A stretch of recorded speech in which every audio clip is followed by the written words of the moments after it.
YouTube vinyl community, Who fans, random people on the internet. My name is Giggens, and we are here today to talk about the Who's 1968 UK compilation, Direct Hits, released on Track Records in October, I think, of 1968. Again, can't seem to find an exact date on this one here, but probably the end of 1968. This was kind of released around the same time as the Magic Bus album in America.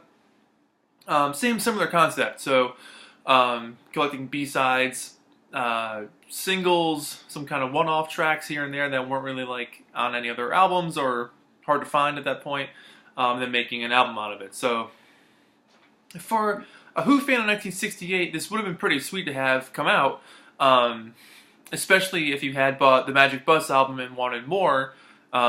If there was a way you could have imported this thing into the States, or if you lived in the UK, vice versa. This would have been a cool addition to have, primarily for the tracks In the City, The Last Time, and Dogs, none of which were featured on the Magic Bus album. And I think the rest of it pretty much was. Well, Marianne with the Shaking Hands wasn't I Can See for Miles, substitute. So, a couple different tracks on here. The reason why I wanted to talk about this one, beyond the fact that I'm just going to cover every single album in my collection behind me, so this just happens to be one I pulled out and felt like talking about. I remember finding this somewhere in upstate New York when I was either in college or high school. I can't remember the exact timing, but basically there was like this antique store garage looking thing, and I remember finding this on a shelf somewhere being like, what the heck is this? Because I had no idea, so I grabbed it.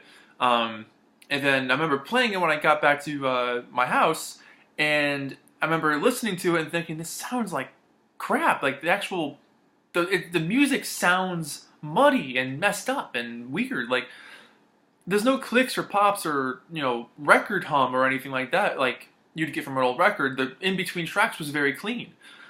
The actual songs themselves sounded like really awful mixes. So in doing so over the years, I'd play this thing once in a while and be like, yeah, it still sounds fuzzy. I'd try it on different record players and different setups and be like, no, it still sounds weird. It wasn't until I started doing some research on this thing that I found out that the actual tracks on this thing were fake stereo, which resulted in pretty crummy mixes. This one in particular, I think this is a stereo album. Yes, this one is. The mono version of this album is full downs from fake stereo. So they had a stereo track, which wasn't actually stereo. It was like two mono signals that were like smashed together to make a stereo image, duophonic, if you will. And then someone took that and they basically split it apart into the mono versions of the songs. So the whole thing sounds like a mess. I'm not sure why they decided to do that, or why they couldn't get their hands on a better mastering process or better copies of the songs, because better copies existed already for sure. I'm not sure who was in charge of this one or why it sounds the way it sounds. They could have totally mixed this so much better, but it sounds like a fuzz throughout the whole damn thing. Every single song on here sounds like fuzz. I mean, the tracks themselves are all fantastic. I mean, this is a 10 out of 10 album if you ask me, but everything sounds muddy and fuzzy, so the listening experience isn't that fun because you're literally hearing the whole time, which is super annoying. But a little history about this thing. The original cover of this album was going to be done by a guy called David King, and it was this really cool watercolor explosion of like an atomic bomb going off, or a bomb hitting the water, just exploding like a mushroom cloud into the air. And it was pretty colorful and pretty vibrant, pretty cool. Couple of reasons people thought it may not have been used was because the term direct hit, and then there's like a bomb in the water. This was only 20 years after World War II and during Vietnam, so might not have been the best idea. Jefferson Airplane just put out Crown of Creation in September of that year, which also had an atomic bomb mushroom cloud going off in the background, so maybe they thought there was too much of that already in the market, too saturated. But it would have been really cool if it was like a big cover. It said like The Who, Direct Hits. Like that would have been a really cool album cover. Instead we got this thing, which is kind of bizarre. There are pictures of the guys spread out around here, then just like random pictures of dogs. And here's, maybe this is Marianne with the shaky hand.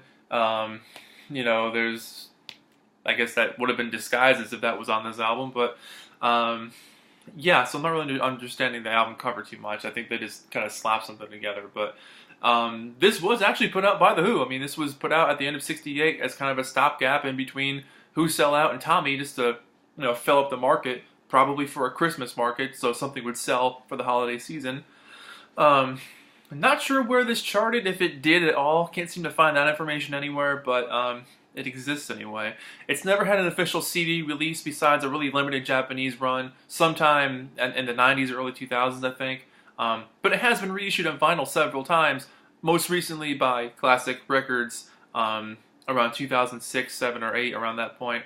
And apparently that one sounds pretty okay. Some people love it, some people are still mixed about it, and depending on what side you're on, trying to figure out what the mixes are that were used.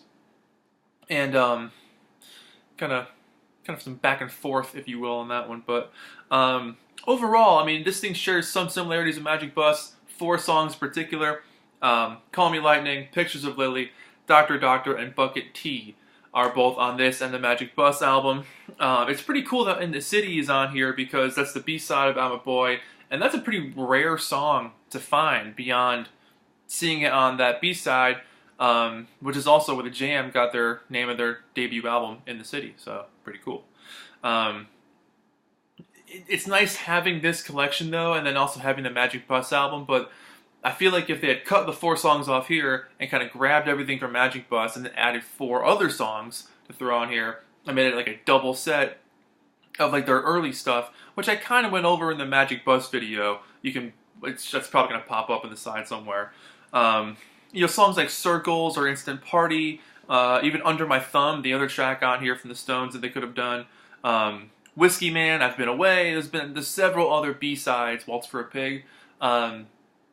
You know, other B-sides that could have been on this thing as well, to kind of flesh it out a little bit more and to not have duplicates on here, which is interesting because Dogs is on here, but not Magic Bus. And that was a big song for them in 1968, one of the only songs they put out that year. But you've got both Call Me Lightning and Dogs on here, but not Magic Bus.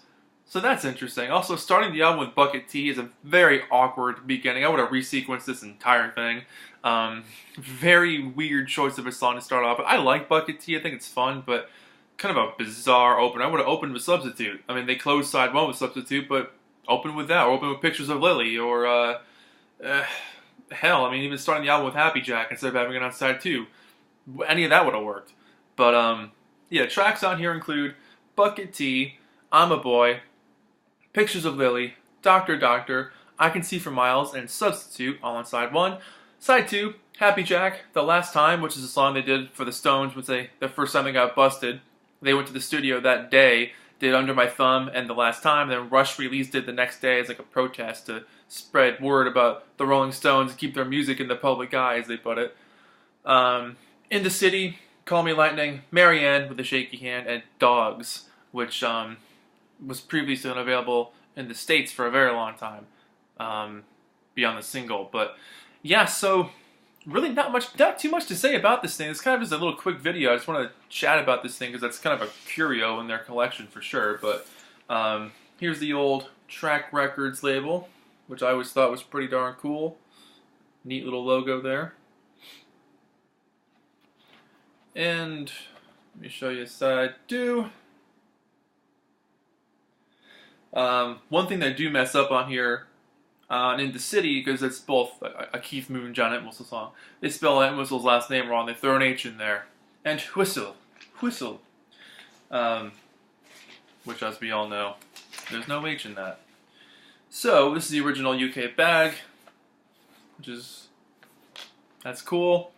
And the UK thin jacket style. But, with that being said, I do think this is a fun little album, regardless of the sound that it has.